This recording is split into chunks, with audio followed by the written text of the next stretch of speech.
Today we're going to learn how to add a box collision. So we're going to go to add component under the actor arrow class, type in box, get box collision.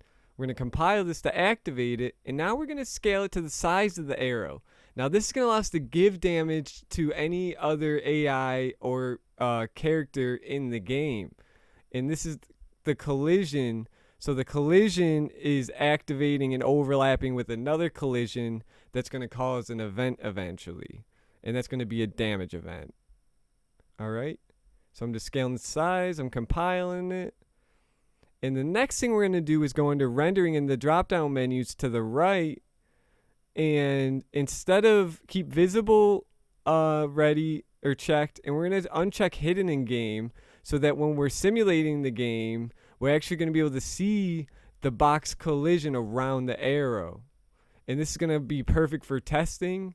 And now we're going to go ahead and save all. Remember to save all regularly. This is going to save all tabs.